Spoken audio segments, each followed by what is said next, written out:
The night Karen tore down my family's bridge, I locked the only road into her million-dollar neighborhood and watched their headlights line up, begging to escape. They thought I was powerless, but they were about to learn what happens when you push a quiet insurance consultant too far. I still remember the cracking sound, the sound of 80 years of family legacy collapsing into the river below, while Karen smiled holding a clipboard. Her red lipstick didn't even smudge as the old wooden planks crashed into the water, tearing away the bridge my grandfather built with his bare hands. The HOA board stood behind her, arms crossed, watching like they'd just removed an eyesore from their perfect neighborhood painting. I felt my chest tighten. That bridge wasn't just wood, it was my childhood, my father's sweat, my connection to the land my family owned for generations. Before we go on, please, where are you watching from and what time is it right now? I want to see how many families, parents, and neighbors are feeling this story across the country tonight. Your comment helps this message reach more people who've faced unfair HOA rules too. Karen turned to me, smug as ever. It was unsafe, she said. You should thank us. But I just stared at her, quiet, memorizing every smirk. She didn't know I wasn't just another homeowner. I wasn't one of their weekend golfers or brunch buddies. I was the man who owned the dirt beneath them. And when she destroyed that bridge, she didn't know she had just woken a storm that had been quiet for decades. As the dust settled, I took one deep breath and whispered to myself, "You just made the worst mistake of your life, Karen." She laughed and walked off, heels clacking, clipboard swinging, totally unaware of what I was about to do next. Because that bridge might have fallen, but I still owned the only road leading to their million-dollar paradise. Before Karen, before the HO, before the bitterness, I was just a quiet insurance consultant named Douglas West, living near Maple Creek in Montana. My home sat by the water, where my grandfather's bridge connected our family ranch to what later became the luxury Silver Pines community. When developers bought land across the river, they begged my father to let them use our bridge as their only access point. He agreed, on handshake terms. But years later, when the HOA took over, they acted like they built the bridge themselves, treating us like some forgotten relic. Karen Hill became HOA president, moving from California with her husband and her perfect little golden retriever, Spritz. She'd host monthly beautification meetings where she called my land rustic, which was her polite way of saying messy. Still, I stayed quiet. I'd wave to her sometimes while repairing the bridge, never imagining she'd one day send bulldozers to destroy it. But something changed when my daughter Lily, only 7 then, drew a crayon picture of that bridge and gave it to Karen's kid during playtime. The next day, Karen left a note in my mailbox. "Your bridge looks dangerous for children. It needs to go." I ignored it. But in hindsight, that note was her declaration of war. It started small. Karen began sending friendly notices from the HO, things like, "Your property line shrubs violate Section 12B," or, "Please repaint your fence." Each one was written in bright red ink, signed, "Sincerely, Karen Hill, HOA President," like she was the mayor of my backyard. I'd crumple them up and toss them in the trash. I thought she'd get bored, but I underestimated how far her ego would go. One morning, I found an orange tag nailed to the bridge, "Unsafe structure, scheduled for removal." My stomach dropped. I called the HOA office. The secretary said, "Mr. West, the community voted. It's coming down." I laughed. "The community doesn't own it." She replied, "Karen says otherwise." That was the day I realized, Karen wasn't just nosy. She was dangerous with paperwork. When I drove by the clubhouse later, she waved like we were friends. "Just keeping everyone safe, Doug?" she shouted. Her voice carried across the river, mixing with the wind and the sound of my blood boiling. I went home that night and opened the old family deed. Every inch of land, from the mailbox to the water, was in my name. And so was the dirt under their only access road. I smiled. She had no idea what she'd just started. It was a Monday morning when I heard the roar of engines, big, heavy, and wrong. I ran outside still in my robe, heart pounding. 3 bulldozers, one with Silver Pines painted on the side, rolled toward the bridge like an invading army. "Stop!" I shouted, waving my hands. But Karen stood there, arms folded, sunglasses reflecting the rising sun. "This is community property now," she said coldly. "We're removing it for everyone's safety." The first crash echoed like thunder. Wooden planks splintered and flew into the air, pieces of history raining into the water. Neighbors gathered, whispering. Some filmed. Others just stared as 80 years of family legacy sank beneath the current. My daughter cried behind me. I just stood there, numb, powerless, watching Karen destroy the one thing that tied me to my father's memory. She turned, smirked, and said, "You can build a new one. Just get HOA approval next time." I didn't answer. I just walked away quietly, calmly, because revenge doesn't shout. It whispers. And as I reached my truck, I looked at the road leading into Silver Pines and thought, that road's next. That night, I pulled out every document my father ever kept, deeds, maps, permits, everything. The house smelled of dust and old secrets. There it was, a 1963 land survey showing the entire Silver Pines entrance road running across our family property line. They'd built million-dollar homes on land accessible only through our easement.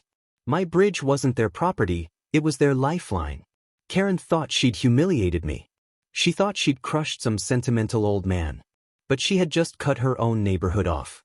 I smiled for the first time in weeks, tracing the map with my finger. My father had been smarter than I realized. The next morning, I drove to the county clerk's office, verified the records, and made 10 certified copies. By noon, my lawyer had drafted letters to every homeowner in Silver Pines. I mailed them personally. Each envelope read, "Notice of private access termination, effective immediately." By sundown, my phone lit up with calls from panicked neighbors and HOA board members. I didn't answer a single one.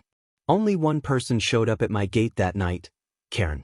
Her lipstick was gone, and for the first time, so was her smile. She banged on my gate like a cop. "Douglas, you can't just cut off access. You'll trap families inside," she yelled. I stepped out calmly, hands in my jacket pockets. "You destroyed my bridge, Karen. That bridge connected generations. The road connects your comfort." Her voice shook. "We didn't know. We thought, you assumed," I interrupted. "You thought power gave you permission." She looked desperate now. "Please, think of the children." That line almost made me laugh. The same woman who destroyed my daughter's memories. "I am thinking of them," I said. "Maybe they'll learn actions have consequences." Cars started lining up behind her, headlights cutting through the night. The entire neighborhood was stuck behind my locked gate. Someone shouted, "Doug, come on, man. We've got work tomorrow." But I didn't move. I just stared at Karen. She whispered, "You're enjoying this." I said softly, "No. I'm remembering." Then I turned around and walked back to my porch, leaving her standing there in the cold, surrounded by angry homeowners. For once, she wasn't the queen of Silver Pines, just a woman who finally met the one man she couldn't control. By morning, news crews were already at the scene. "Local HOA trapped after property dispute," the reporter said, cameras flashing. I watched from my porch, sipping coffee as Karen tried to smile for interviews, explaining it was all a misunderstanding. The county confirmed the road was private property. No public easement existed. The HOA had no legal right to use it. Homeowners panicked. Grocery deliveries stopped. School buses couldn't enter. Luxury cars sat in long, frustrated lines. Karen called every hour, begging for negotiation.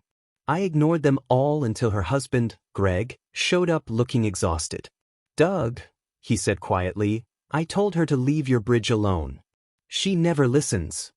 His voice carried shame. I sighed. "I'm not unreasonable, Greg, but she crossed a line that can't be rebuilt." He nodded slowly. "Then what do you want?" he asked. I stared at the broken remains of the bridge across the water and said, "Respect. And an apology the whole neighborhood will hear." He looked down. "You'll have it," he whispered. But I knew with Karen, nothing would come easy. The next HOA meeting was chaos. I sat quietly in the back as homeowners shouted at Karen like wolves tearing at their leader. "You destroyed our access. You lied about the property lines. We trusted you." Her face turned pale, her voice cracking. "I was trying to improve safety," she cried. "The bridge looked dangerous." But no one cared. Their luxury isolation turned them savage. I almost felt sorry for her, almost. But then I remembered her laughter as my bridge fell. That feeling vanished. When she saw me, her eyes filled with tears. "Douglas," she whispered, "I'll resign if that's what it takes." I shook my head. It's not about resignation. It's about acknowledgement. So, in front of the entire community, she stood, trembling, and said the words I'd waited for. I was wrong. The bridge wasn't ours. There was silence, then slow, reluctant applause. The mighty Karen Hill finally fell from her throne. After the meeting, I told the board, the road stays closed until the bridge is rebuilt, by your funds. And just like that, every luxury homeowner suddenly became a construction volunteer. Weeks passed. I watched them work, men in polo shirts and loafers hauling lumber, women painting railings, children picking up nails. It wasn't about labor, it was about humility. Silver Pines had learned what my family always knew: respect the land that gives you passage. Karen avoided me for a while, but one evening she showed up quietly, holding a small wooden plaque. "It's for your father," she said softly, "to honor the bridge." Her voice was trembling, fragile but sincere. I took it from her hands. The plaque read, "West Family Bridge, established 1943. Destroyed by pride. Rebuilt by gratitude." For the first time, I saw her not as an enemy, but as a woman who finally understood consequence. We stood in silence, watching the sunset glow over the new wooden arch across the creek. The reflection shimmered like forgiveness, though I wasn't sure I could ever fully give it. Still I nodded. "Thank you," I said quietly. "But remember, some bridges take a lifetime to rebuild." She nodded back. "I know," she whispered. Years later, I still drive across that bridge every morning. It creaks softly, like it remembers everything that happened. Karen moved away a year later. I heard she took a job in another town. No HOA, no clipboard, just peace. Silver Pines remains quiet now. They maintain the bridge with pride, placing flowers every Memorial Day beside my father's plaque. Sometimes, when my daughter visits, she asks, "Dad, do you ever miss the old bridge?" I smile. "No, sweetheart. Because now everyone who crosses it knows its worth." What they destroyed wasn't just wood. It was history, respect, and patience. But what they rebuilt was understanding. In life, I've learned that silence isn't weakness. Sometimes, silence is strategy. And when you own the only road, you don't need to shout to be heard, you just wait. The world eventually comes knocking, asking for permission to pass. That bridge cost me pain, but it taught them all a priceless lesson about pride, ownership, and consequence. And that's how a quiet insurance man taught an entire community what real property rights look like.